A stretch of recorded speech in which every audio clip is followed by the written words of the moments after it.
Hello, everyone. Welcome back to another episode of the Nima podcast, where I interview creatives, artists, and innovators about their worldviews and stories. Today, I'm joined by my guest, Pier Andrea, who goes by the artist name Odyssey of the Heart. Pier Andrea is a multidisciplinary artist and writer who has been selling his artworks as NFTs since 21 last year and has amassed a large and vibrant community on Twitter, for which he's very loved. So, Pier Andrea, welcome to the podcast, my friend. It's finally good to have you on. Thank you so much, Nima. Thank you for asking me to be here. It is really an honor to be here with you.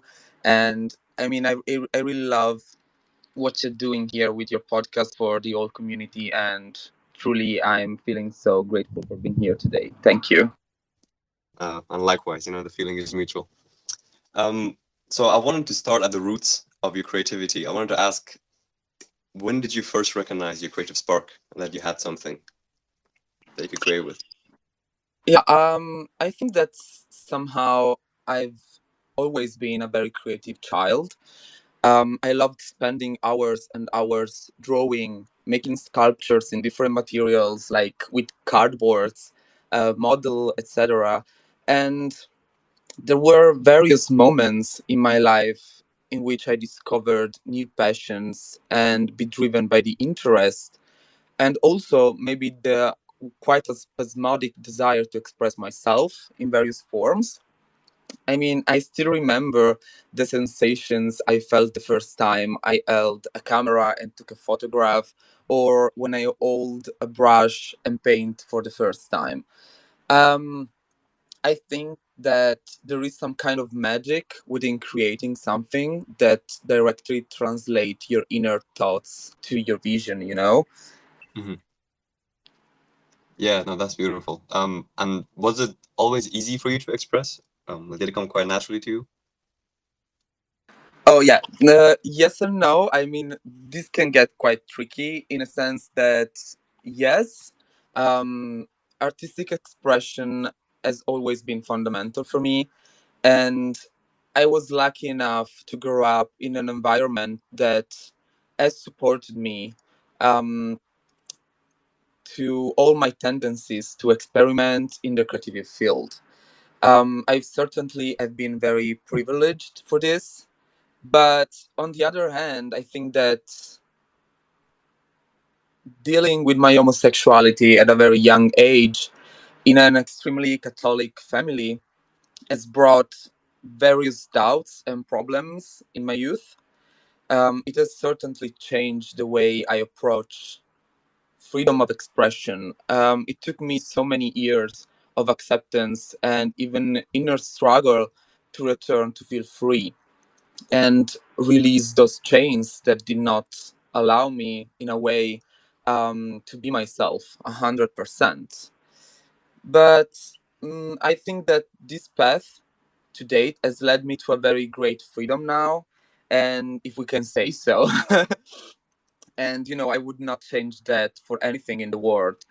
Art has perhaps become a necessary consequence to be able to express everything I carried inside that I could not express in any other way.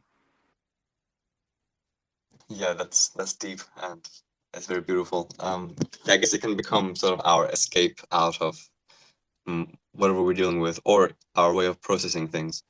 So, yeah, how would you, I mean, you already touched on it a bit, but how would you say your journey with art in realizing who you are as a person or your personality, or let's say, if you want to talk about it, your sexuality?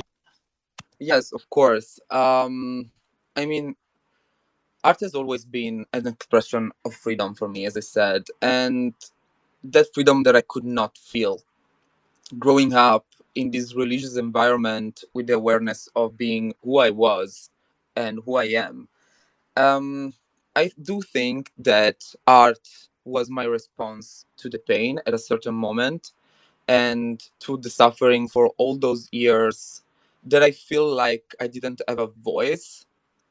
And when you are in this kind of situation, you feel like you're inside a prison and you can't escape. I would love to today to go back and talk to Pier Andrea when he was 14 or like 13 years old and tell him everything is gonna be alright because you're gonna make it. But in that moment in time, I was not seeing this break free moment that actually came with time and with working within myself, working within my family, working within uh, what was the perception of myself in myself and from the society point of view.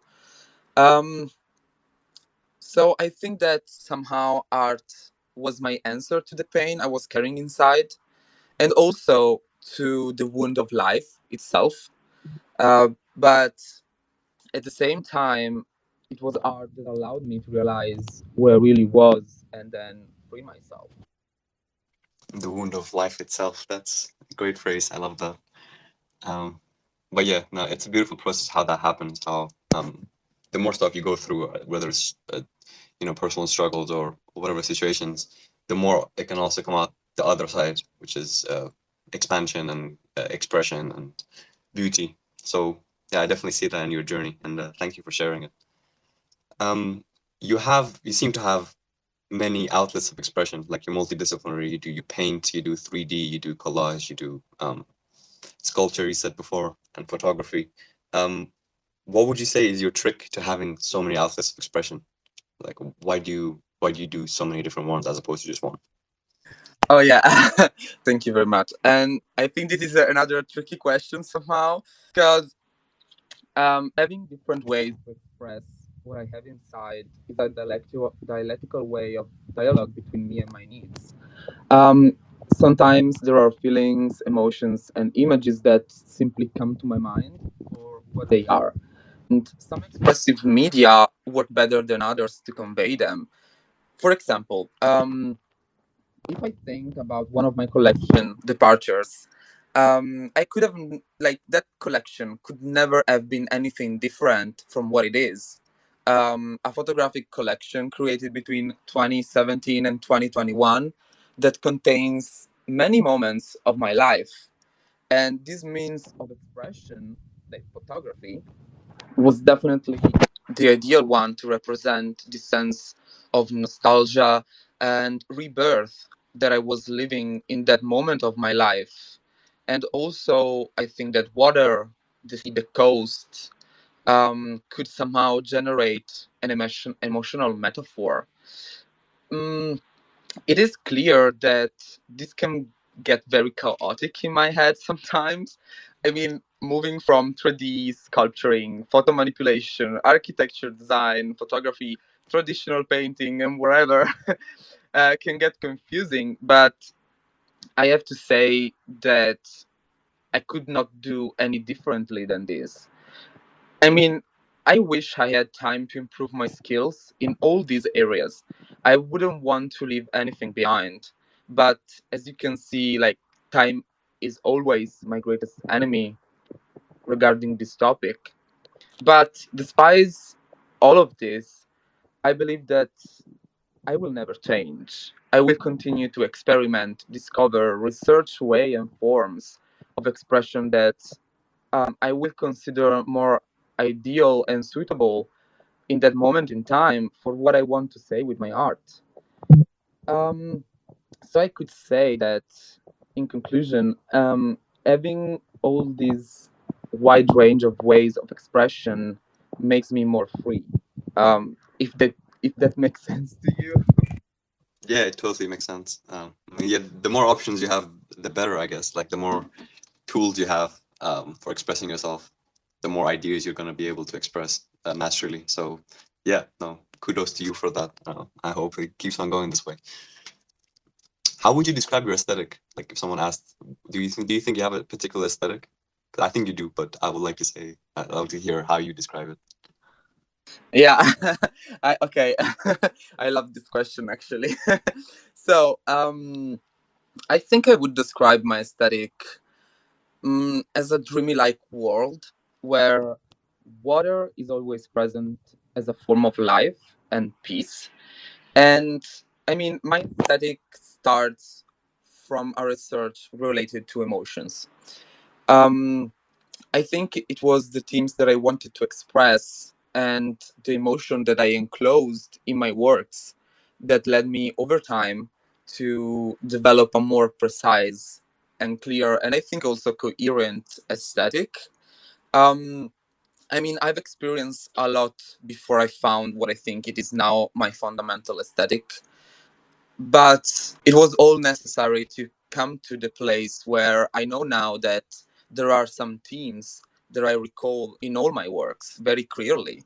Like, as I said, water, architecture, classical models, and also something I would really like to highlight is the fact that I picture the human form that is freed from a clear determination of gender, and also the organic forms of nature. I mean, these are all things that somehow lead to create a kind of crystallized paradise. I mean, this is how I picture this Odyssey. And on the other hand, as much as I believe that I've reached a fundamental point of expression of my feelings with this aesthetic, I think that I will never stop experimenting and evolving. I mean, it is part of me. Um, I like to think of myself like I'm water, so I keep moving and I keep changing. I love the crystallized paradise description. That's yeah, I never thought of those words before put together, but actually it describes your style very well. And yeah, another thing I do love a lot about your work is the lack of gender. One of my favorite artwork by you is The Lovers, and I think that shows that message that you were describing very well. It's just like two beings made out of consciousness, and then they're just loving each other regardless of whatever else in the physical world. So yeah, no, I really dig your aesthetic. Thank you.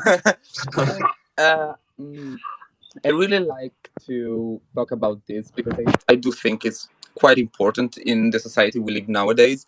And I do love to have this kind of platform and this kind of power to create works in which I can represent this idea that is, basically what I want to say is that we are all the same regarding gender and whatever else. We are all the same. We are all human. We all have souls. Yeah, no, I definitely get that message. It's a great message. So for individual pieces, because I know you describe your themes now, and I love how all your themes fit together, like the uh, water, the characters, which is like classical statue style, um, the architectural design. So how do you work with, let's say, these elements and also ideas and emotions when creating a piece? Like when you want to create a new piece, how do you go about it? Okay. So I think that every work I create as a part of me inside, inevitably. I always release so many emotions inside what I do. I sincerely don't know any other way to create. And everything I create starts somehow from a need to express things that otherwise I would not know how to say, how to express. And all this is almost a way for me to elaborate internal or external situation and pain. I think that there is so much symbolism in what I create, also for this reason. Um, I mean, even the name Odyssey of the Art comes from this idea. The idea that all of us are living a beautiful Odyssey. We are all lost. And with the time that we have been given on Earth, and like my desire is to live equally all emotions, the positive and the negative, with an open heart. So I must say only that this very introspective process that I have in creating sometimes led to also great emotional collapses. I mean, I don't need to hide that. It is part of the process too. Um, Making some of the works I created has literally drained me emotionally, but at the same time, that like what this takes away, it gives back maybe even 100 more times better. And I think that this is probably the most beautiful part of creating for me. Yeah, that's beautiful. Yeah, thanks for sharing that. Mm, okay, I have a few different topics we could hit now. I want to talk about architecture a bit because did you study architecture at university? Can I just double check that? Yeah, I did. You did. Okay, cool. So how do you think the study of architecture influences your work now? And yeah, so let's start with that. So yeah, I mean, I think that studying architecture at university has opened my mind so much. It has taught me to imagine physical spaces, but not only. I mean, I had the good fortune to attend a great university. That's a fact. And as far as it may have been a complex path, um, I think it was an incredible opportunity to grow up for me. I mean, all those years I've spent inside that university with this like the not sleeping, working day and night, all day having all deadlines. I mean, it was exhausting, but at the same time, I think it has built me as a person also. And studying architecture taught me a design method that I now apply to everything I do. There are rules of composition um, that that are now an integral part of how I feel and create. Mm, I do believe that somehow I could not have studied anything else because I think that architecture and I belong together. We belong to each other. Um, because I think that I've always had in my life this great existential doubt linked to the idea of death, to the fact that all of us are destined to die and simply be finished within a finite time. And architecture was right from the start for me that idea of life that tries to overcome time, that tries with all its strengths to resist. I mean, architecture is the ultimate symbol of resilience, is a symbol of the passage of humankind on Earth. And for this reason, I do think that architecture is still so important in my works because um, there is this idea that I want to convey that is that we may be finite, but not everything end up here. We leave marks on Earth. We leave marks with our actions. We leave marks by being who we are, and so I do think that I um, I do believe that architecture is the most maybe simple way to represent this idea as a metaphor. That's amazing. I'd never heard of it put like that. That sort of thinking of architecture as a sort of way of combating death, or it's like a big fuck you to death in a way. It's a human death anyway, but just making something that outlasts ourselves. Yeah, I never thought of it like that. So yeah, thanks for sharing that perspective. Yeah, of course. Mm. Whenever you want. And I know you made the one project that you had, which I feel like is quite architectural, is the labyrinths that you made, which were these sort of VR labyrinths and mazes that were made that you made yourself in four different settings, and you could walk around in them and explore them, and you saw them as NFTs. So yeah, I want to talk a bit about the labyrinths project that you did, and yeah, how was it for you to sort of create a 3D to be explored, while being fully immersed? Uh, did it open up your mind with regards to VR and the potentials of VR and the metaverse? And is it something that you're going to be exploring more, a sort of full immersion experience? Yeah, thank you for this question. I love this one. So, yeah, my I think that my labyrinth project is definitely one of the most unique things I've created on an artistic level. Um, this type of work is made through the use of an augmented software with its Unity. And I had the good fortune to take a course on architecture and augmented reality in Germany. when I lived there for 6 months in 2018. Um, and like studying this led me to worry about what was the future of this kind of representation of the space. And I mean, look at it now with the metaverse, as you said. And in this particular case, I designed for different labyrinths where the observer could actually enter and experience the loss of every direction and the disorientation of finding themselves inside a maze. Um, I do think that my end game here was, and my purpose was to push the boundaries of digital art into the virtual experience. And as an architect, the idea of entering uh, this space, there is, it's complicated because it is a place, but it is also a not place. It's an hybrid. And entering the places of the mind through this kind of real experience that simulated reality is certainly very interesting. And we could also start talking about how it affects our view of the future, of how we perceive the possibility of VR and, living this kind of virtual spaces. But I do think that I will for sure create something more regarding this in the future, because it is very interesting to get into this perspective way of creating a space that it's real but not completely, and that people could actually walk around through, but not ever have a real life experience of it.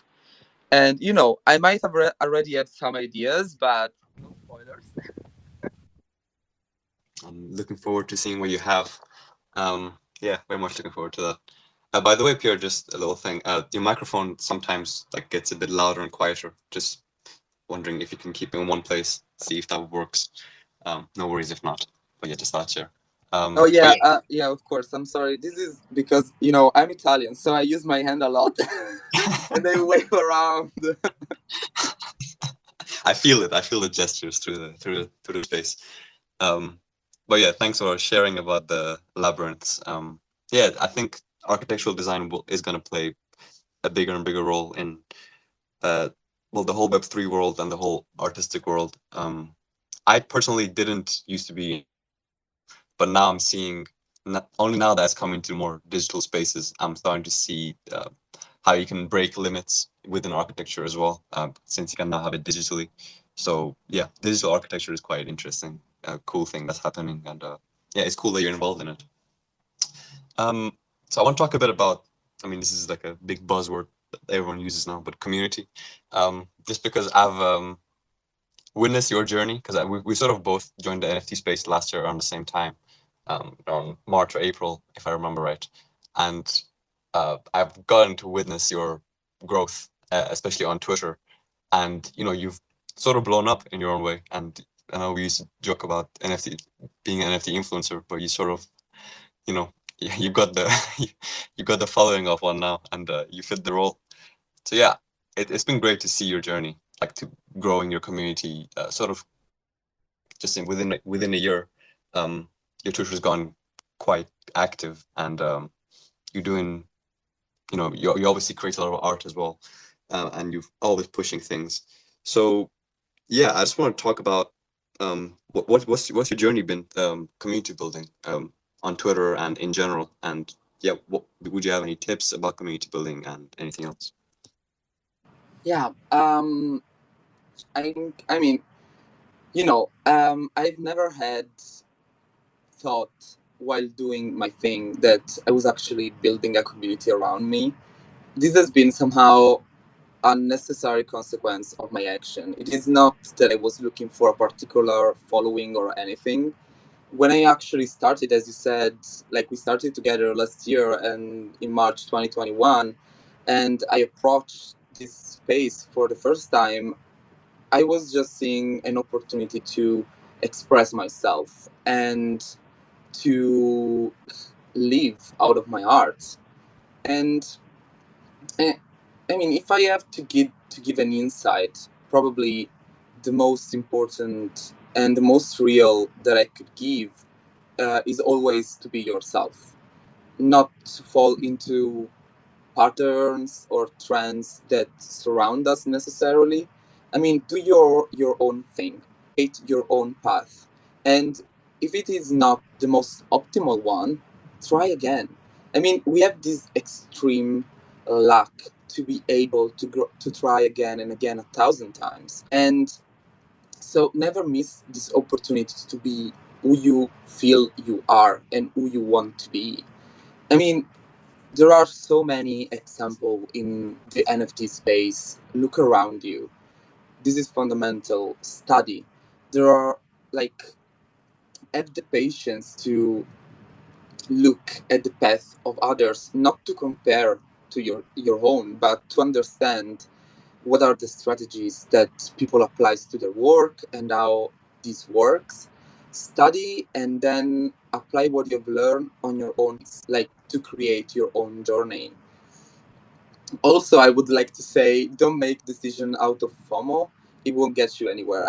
I mean, believe me, I've been there and it was really terrible, because this space move at the speed of light. I mean, it could be even faster, the speed of light. And it is impossible to always keep up, to know ahead everything that will be happening. So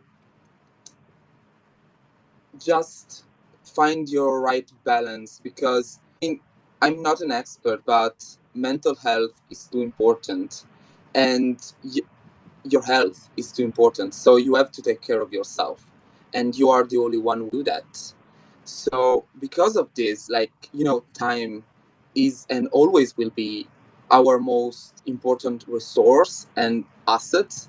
So we should try to focus more on don't waste time doing things that don't give us any kind of enrichment, and also find the perfect time to rest, because without rest, I mean, you will be perpetually tired, and without the strength to give your 100%, um, you will not be able to do what you love the most, which is create. If you're an artist, as me. And I mean, regarding community building per se, I think that you got to find your tribe somehow. You got to connect with the people who you feel like. Sometimes it's even like, that gut feeling you have when you start engaging with someone, and you're, oh my god, I like talking to this person, I like engaging with this person, I like the kind of interaction we are having. And I would say to focus on that. It doesn't need to be 100 people, it doesn't need to be even 20 people. Just start with one, and then two, and then three. It will be, I mean, it'll come quickly, pretty naturally, I think. Um, and also, as I was saying before, um, be always like give attention to how you spend your time, because social media can be very draining. I mean, as you said, um, I've been growing quite a following in the last year, and it was not expected at all. But when you have to somehow interact with all these kind of people, and you don't want to, um, let them down. You want to be present for them, for the people that surround you, that have supported you all the time. And I think that is important. But you also have to take care of, be present for yourself, because spending hours on Twitter answering to GMs be a technical way to keep growing your following somehow. But if you are like burning inside, that will not like lead you to nowhere. Yeah, very well said. A lot of good pointers in there. But yeah, be yourself.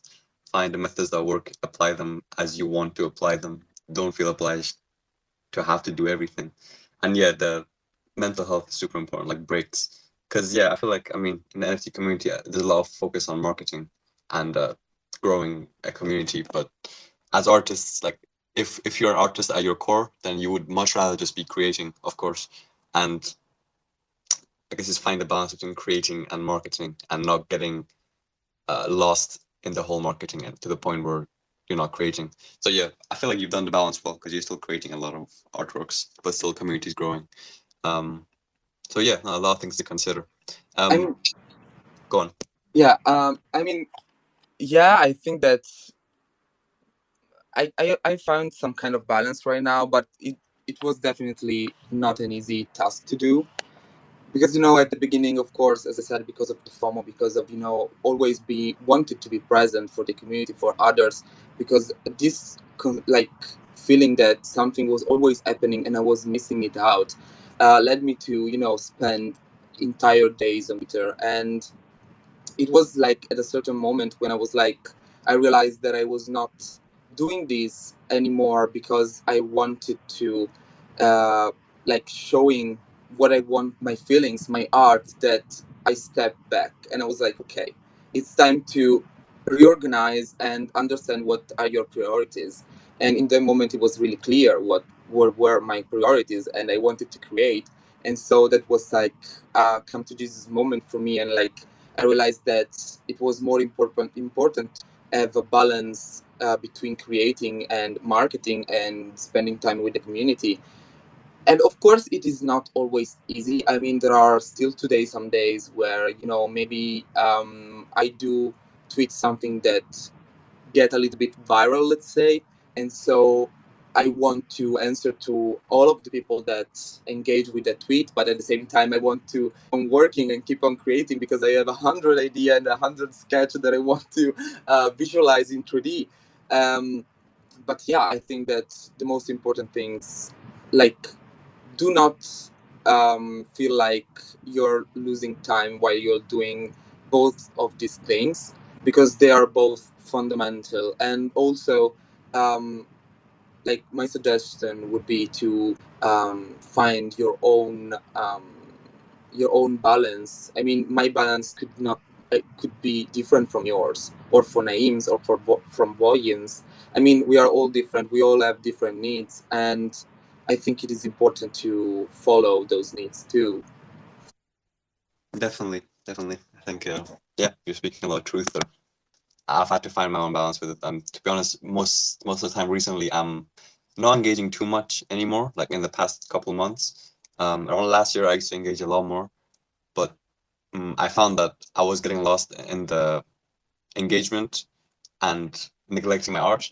And because yeah, I don't know, for me, it was hard to find a balance between engaging and creating. Just because engaging can be quite addictive in a way, just because it gives you, you get the likes and you get the comments and you get the follows and dopamine hits. But creating can take a bit more planning and thought and just time creating. Um, so yeah, I'm also finding my own balance with it. And I think you will find it Yeah, yeah, with hope so. time. Yeah, thank you. So a few random questions here and there. One is, what would you say to someone who wants to be creative but they think that they're not creative or that they can't be creative? Oh, yeah. I think this is a very complex questions, because if a person do believe that they are not creative, um, it is difficult to let them believe that they are. I mean, because I do think that somehow creativity comes to a very natural place. You just feel this kind of urge to express something, and then you might find the perfect media or way to do that. So if you start believing that you are not a creative person, it could be quite difficult to actually make you believe that you are. And I also think somehow that everyone in the world is quite a creative person if they want to. It's I think that the most important thing is to um, be in contact with your inner self, because when you, like, start to um, actually understand and, like, ask yourself who you are and what you want and what is your path, and all this kind of question that sometimes when we are living a very um, fast life during the daily work and all the schedules we have, it is very complicated to do introspection on ourselves and to just stop and start asking those kind of questions that I think we kind of put all these questions in the teenage time area of our life. And when we grow up, we tend to not see that anymore. But I do think that it is important to ask this question get um, to get actually in contact with your inner self and then realize that you might have something to say. And when you do this, I don't think that there is nothing wrong that you might say it regarding like how you feel. Yeah, that's a great way of putting it. Get in contact with your inner self. Yeah, I guess I've noticed that in my own journey too. When I first started being creative, it was around the time where I started getting more clarity on my inner self and getting more clarity on what I want and what I want to do and who I want to be. And so these fundamental questions. So yeah, it might just be that um, if people are lacking creativity, maybe they're just lacking clarity based on like around their inner self. So that could be, I don't know, just a theory, but it's quite a big thing that pops up. People saying they're not creative, but they want to be. But yeah, I do think it's that inner connection is important. Yeah, I really love this question. I think it's quite important because we do tend to have this kind of idea of ourselves that might not be actually the reality of things, or like we tend to, in general, this is very general. We do tend to block ourselves from do something because we do think we are not good enough. We won't be successful. We won't have the answer we are looking for. But in the end, um, we just gotta try. We just got to ask the right questions, and sometimes even having another person next to you that give you the opportunity to actually um, talk about these kind of matters and actually start to have a more deep conversation about themselves. This could lead them to open up even on other levels on their life journey, which could be also creativity. Amazing. Yeah, very well said. Another question. What is your view on spirituality, and have you had a sort of spiritual journey? And how would you describe it? Okay, Nima, let's get deep here. um, so I think that okay, I think that I've always been somehow attracted to world of spirituality because, as I mentioned before, I grew up in a very religion family, and I followed in their footsteps until my adolescence, and I was a believer without any doubt. But then, I grew up and I discovered philosophy, and also thanks to the changes I was experiencing internally in my life, I continue to research for the spiritual world in some way. And, every path of each one of us regarding this theme is very personal and, unique. I believe that spirituality belongs to each of us unequivocally. And I find it hard to believe that I'm just a body matter. My ideas are linked to a form of pantheism, we could say, that recognize as the existence of a great universal force that unites us, that can be atoms, but as well as something else. Um, so I would summarize it saying that I think that somehow we are all the same. We are one. And also, I think that could be very interesting talking about our collaboration we made regarding this topic. The Empire of the Mind was actually like exactly about the mystery of life, and so also spirituality and how we we do live our life searching and looking for something that is greater than ourselves. But sometimes, at least in my experience as a teenager, as I said, I try to find this outside myself. And it was just later on in my life that I realized that I had to look inside and within myself. Yeah, very beautiful. And yeah, our collaboration does reflect that actually. This realization that you said that, we're all one, which, I agree with and I see the vision. When did that start coming into your life? That realization that, everything is one and that we're connected. What was your introduction to that idea? Okay, I think that I was a I really loved study philosophy when I was in high school. It was really interesting to me, and also kind of new because as I said, growing up in the religious family, I had just one view. And then when I started studying philosophy, and all philosophers are different, have different ideas and takes on life, and ethic matters and whatever. I started to realize that there could be other visions outside the one I already knew, and I think that the one, if I have to find the one philosopher which make all this start, was Spinoza. He had a very interesting idea of pantheism and how everything it is connected in in what happened in the world. It's like everything happens for a reason because of all the causes that were before it. And when you enter into this kind of view of life, I think it is very interesting to realize that everything is what it should be. And regarding this topic too, I think that there is a beautiful book that I will suggest all of you to read, which is The Magic Mountain by Thomas Mann, which actually add this insight somehow. Um, because there is this idea that when you are in front of nature and you see the construction, the complexity, the beauty of it all, you realize that everything is meant to be what it is. Amazing. Thank you for the recommendation. I've noted it down, The Magic Mountain. And Spinoza, I've heard of him, but I'd never looked into his works or his philosophy. So, yeah, I'm going to have a look at Spinoza as well. Mm. Please do, please do. I really think you might really like them. Okay, amazing. Since we're on the topic of philosophy, I'll just ask one last philosophical question. um, do you think there's a objective sort of truth to reality, or is everything subjective for you? What do you think about that? Oh, okay. We are getting deeper and deeper here.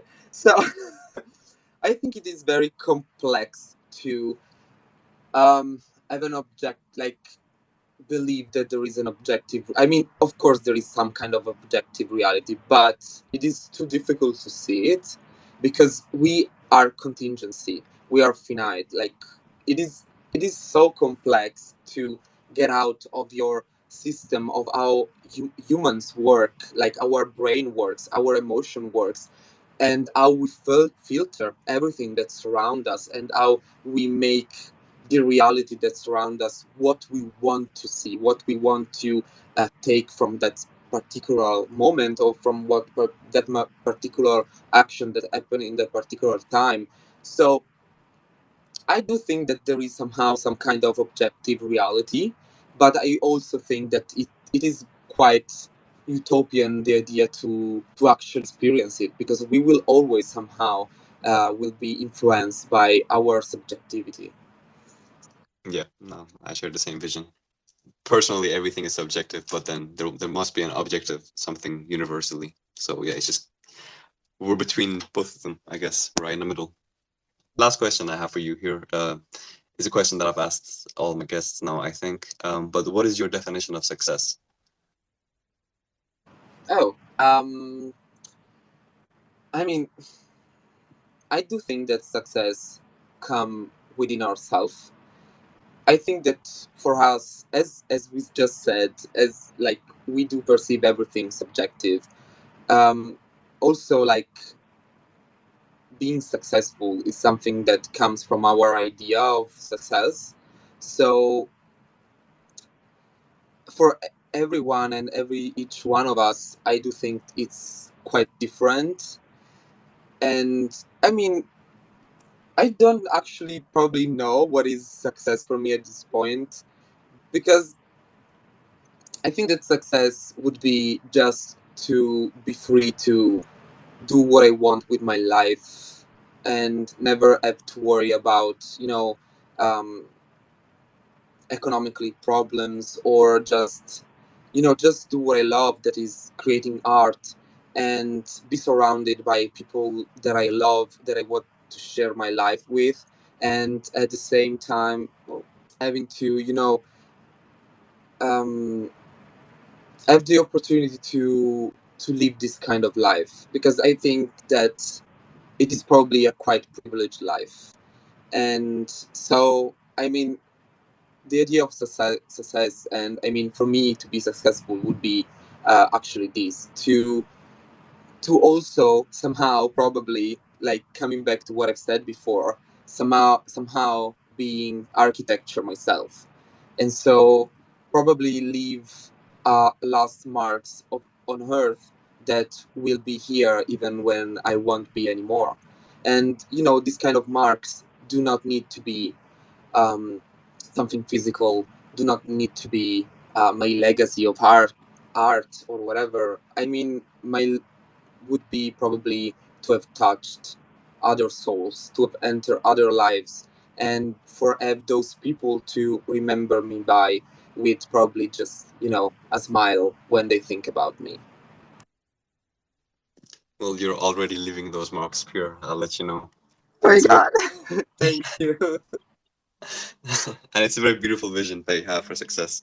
I like how it links back to architecture and this sort of desire, I guess, to leave something behind that lasts after death. Um, but yeah, no, I wish you the best on that journey, and you are already leaving those marks. So no, it's great to witness. So would you have any? I mean, it's been amazing talking with you and getting to know your story. Do you have any conclusive remarks you'd like to make before we start to wrap things up, or anything you want to remind people about, or tell people, or anything you have coming up that you want to mention? Actually, I'm good. I think we have already talked about a lot of things, and I mean, I would like to say that I want to thank everyone, everyone, and each one of you to be here now and here today.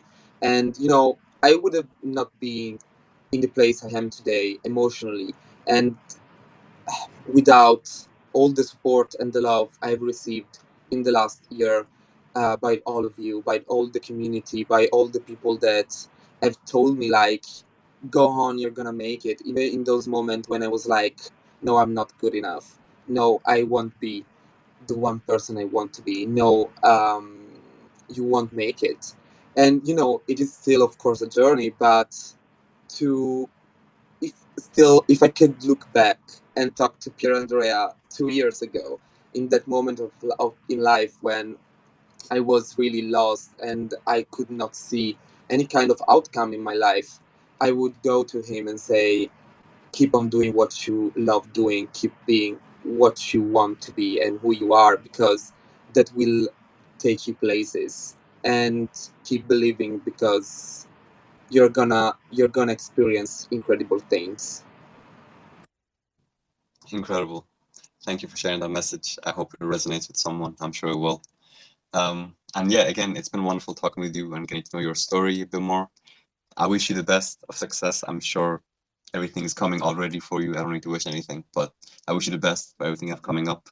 And thank you for sharing your time with me today. And thank you for everyone that joined. Thank For you, sure. Nima. It was really an honor to be here with you today, and I really love what you. I love you. Thank you, Pierre. Much love, much love. Thank you, everyone that joined. Thank you, everyone that was listening to this afterwards. And thank you, Pierre Andrea, for sharing your time with us today. Bye bye.